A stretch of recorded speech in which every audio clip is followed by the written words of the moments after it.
Alors aujourd'hui, je suis avec notre belle Mathilde Rébérin. Merci beaucoup Mathilde pour avoir accepté notre invitation. Et puis, je sais pas vous, mais moi j'avais envie de découvrir un petit peu qui est Mathilde Rébérin. Alors est-ce que tu peux un peu nous raconter ton parcours et puis voilà, qu'est-ce que tu fais aujourd'hui? Ouais, merci.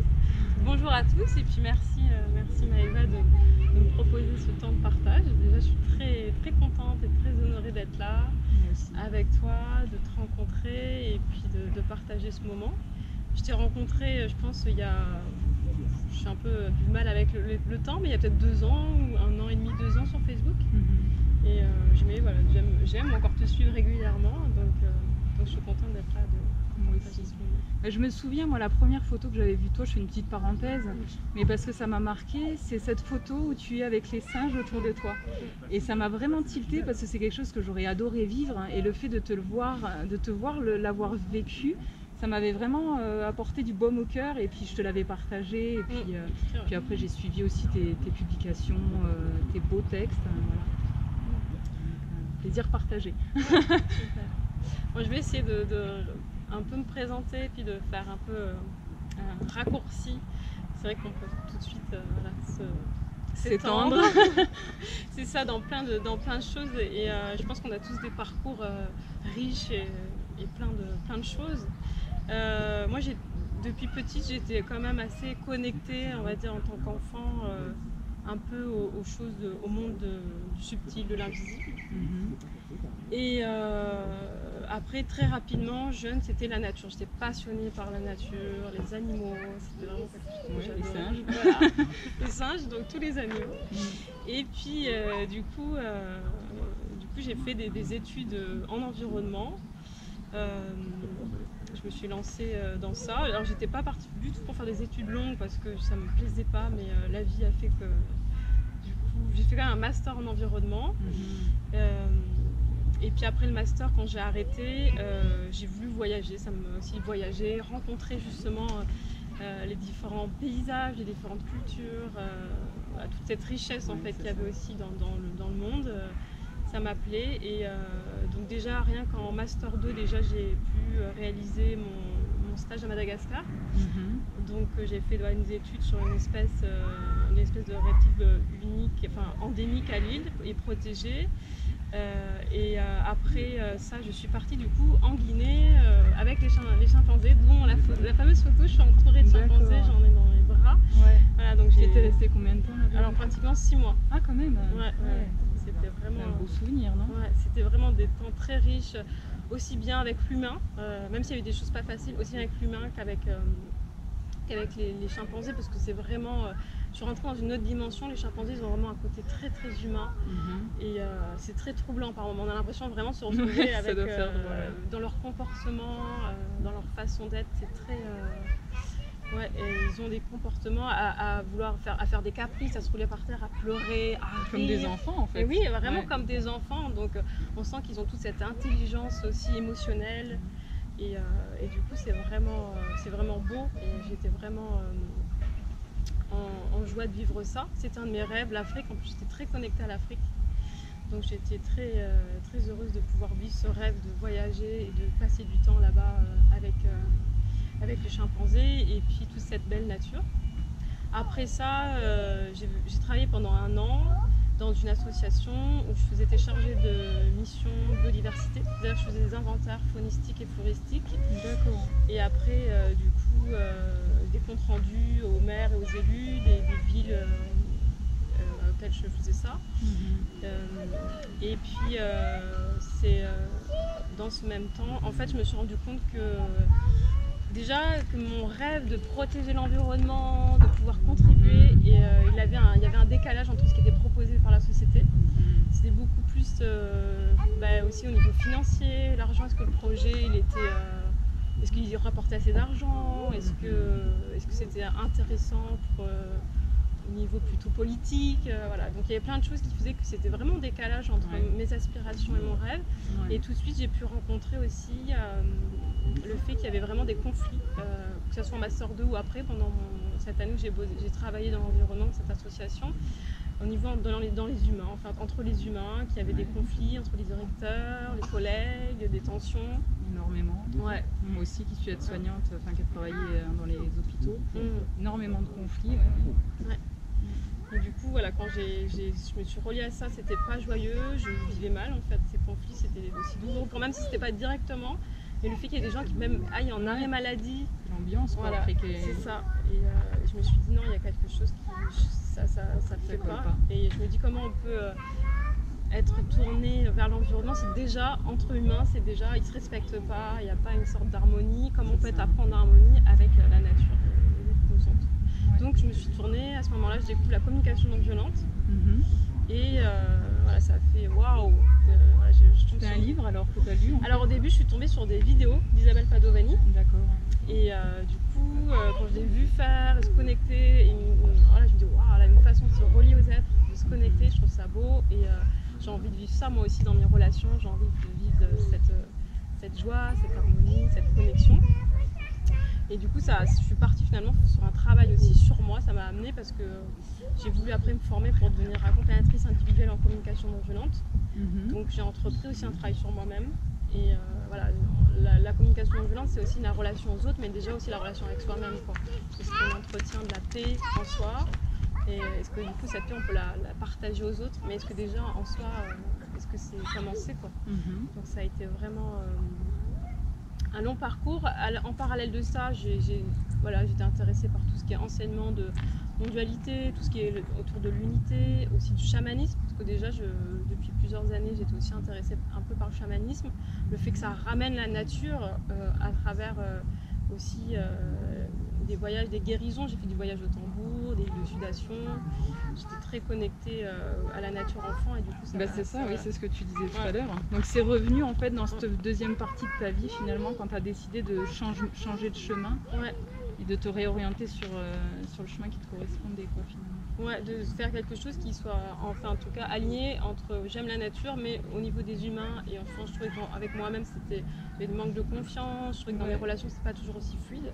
Et je me dis, j'ai envie d'apporter plus de fluidité. Donc voilà, tout ça qui a fait qu'il y a eu un peu un patchwork de tout ce que je... Donc ça a été finalement toi aussi de l'expérience. Ça a été du travail sur toi-même, de l'expérience, qui t'emmène aussi aujourd'hui à pouvoir... à pratiquer alors du coup. Alors oui, tout à fait, et ça a été et c'est là aussi dans tout ce cheminement où j'ai été plus expérimentée, ça a été aussi à travers un pèlerinage que fut le pèlerinage du Mont Saint-Michel. D'accord. J'ai rencontré quelqu'un qui était tourné dans une alimentation différente et dans cette exploration un peu de l'aide, de la nature, de tout ça, j'ai aussi s'emboîter voilà, aussi naturellement me dire et aussi au niveau de l'alimentation comment ça se passe quoi. C'est ça. Finalement, j'avais des problèmes digestifs depuis longtemps. Je me suis dit, si je m'interrogeais sur comment je mangeais, sur ma façon de manger, sur ce que je mangeais, ce que je mettais dans mon corps. Et j'imagine que toi, tu peux connaître ça. Tout à fait, c'est ça. Moi, j'ai eu un déclic, c'était en fin 2012-2013. Je sais pas pour toi, le changement d'alimentation, ça a été vers quelle année 2014, moi. 2014, donc tu as suivi pas longtemps derrière.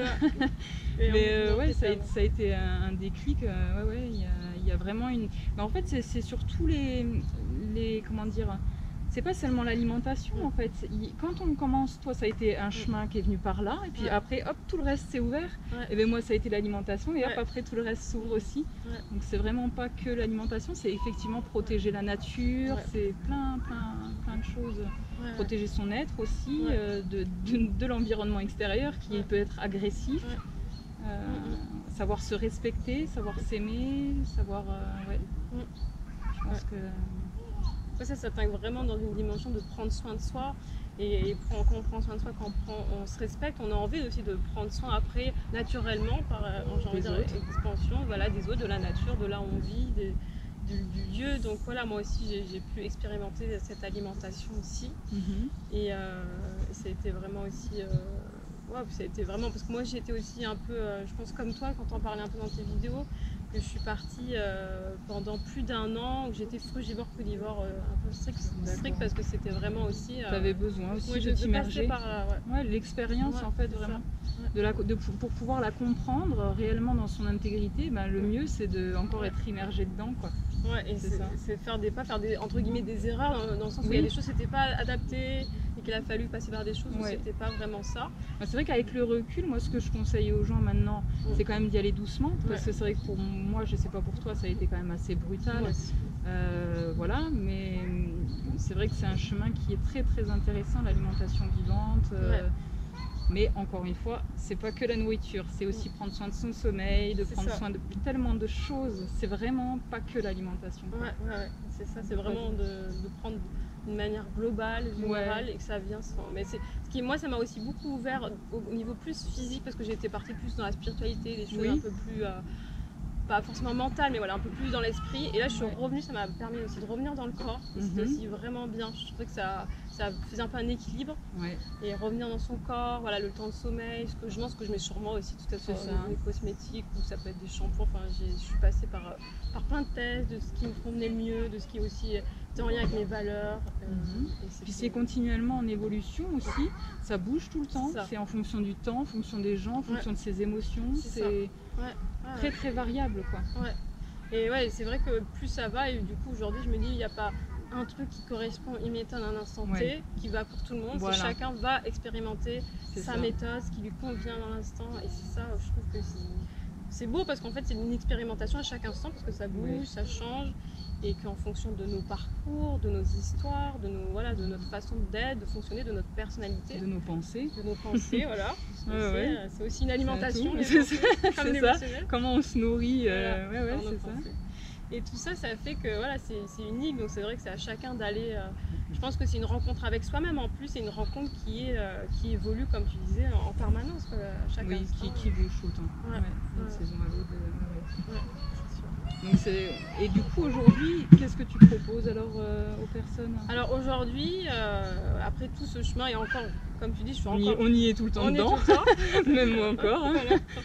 On est tout le temps dedans. Là, j'ai un intitulé, mais voilà, il fallu mettre des mots un peu sur ce que je propose, et en même temps, je trouve que c'est encore des fois des cases et ça ne me convient pas tout à fait au niveau dans l'énergie. Donc j'ai mis accompagnatrice de l'être du mouvement de vie, donc un peu thérapeute holistique pour les gens, parce que des fois accompagnatrice de l'être, c'est pas très... faut comprendre. Faut déjà avoir cheminé. Voilà, c'est ça. Ça peut paraître flou, vague en fonction de où on est, c'est pas très clair. Et du coup, j'accompagne vraiment, ce qui m'anime aujourd'hui, d'accompagner les êtres dans leur connexion à eux-mêmes, dans ce qui fait sens, d'aller se reconnecter un peu au trésor de leur âme, de tout ce qu'ils ont aussi envie de révéler au monde, de ce qui est présent, qui n'est pas forcément dans leurs dons, dans leur potentiel. Et ça passe par la nature, ça passe par aussi la créativité, en fait, parce qu'on est des êtres de création, on crée en permanence par plein de choses, et se reconnecter à cette créativité, pour moi ça permet d'ouvrir vraiment le champ des possibles. Et là où des fois on se dit on est bloqué, on ne sait pas comment faire, et il y a juste besoin des fois d'un petit déclic, d'un mot des fois aussi, et qui se reconnectent, ils ont une idée, ils ont quelque chose, et ça... Le mouvement de la vie se fait plus dans cette fluidité, en tout cas moi c'est ce que j'expérimente, dans une fluidité, une spontanéité, et du coup à travers que ce soit la communication non violente, que ce soit à travers la nature, tout ce qui est autour de la créativité, chant, danse spontanée. Donc du coup comment ça se passe? C'est-à-dire que si maintenant tu as quelqu'un qui vient vers toi, c'est plutôt physique du coup qui doit venir? Alors j'accompagne beaucoup, comme je suis j'ai développé plus les réseaux sociaux. J'accompagne plus à distance par Skype. Ah d'accord. Voilà, donc mais je viens aussi sur Limoges. Et puis les gens peuvent venir s'ils trouvent un hébergement, on va dire, par exemple. Après les personnes ne viennent pas de très loin généralement. Mais j'organise aussi des cercles de femmes aussi sur Limoges. Et puis j'ai aussi organisé en ce moment des défis en ligne. Donc j'ai organisé début juillet un défi sur 21 jours, se relier à son pouvoir créateur et ouvrir le champ des possibles. Donc voilà, c'était une belle exploration de plein de choses par rapport à ça. Je trouve que ça nous emmène dans plein d'inattendus, de surprises. Et c'est aussi une façon de se découvrir, de partir à la découverte, à la rencontre de soi.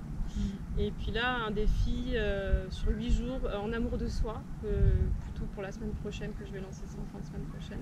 D'accord.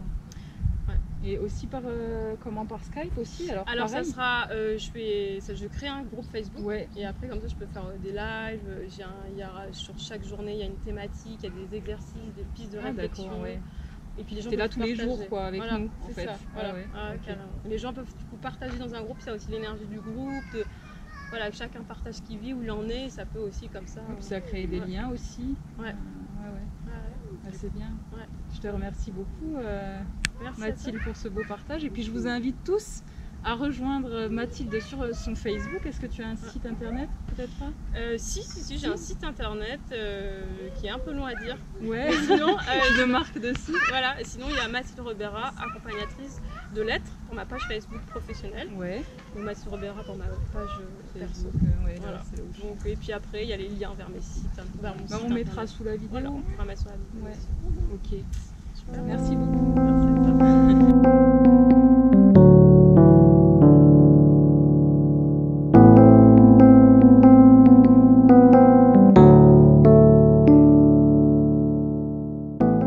Je voulais te faire un petit message personnel à toi qui me regarde. Je voulais te dire que si ma vidéo t'a plu, t'a fait plaisir, t'a apporté quelque chose de positif, t'a aidé, guidé, remotivé, tu es aussi en mesure de contribuer au changement. Tu peux liker la vidéo, la commenter, la partager. Commenter tu peux plus. Bon, c'est pas grave. Mais tu peux toujours t'abonner à ma chaîne YouTube aussi. Et puis maintenant, tu peux faire un petit don PayPal. En haut à droite, sur ma page d'accueil de YouTube, tu as un petit P sur lequel tu peux cliquer. Et puis sous cette vidéo, tu as aussi un lien sur lequel tu peux cliquer. Voilà, écoute, je te remercie beaucoup d'être là. Et puis je te dis à bientôt pour une prochaine vidéo. Bye bye.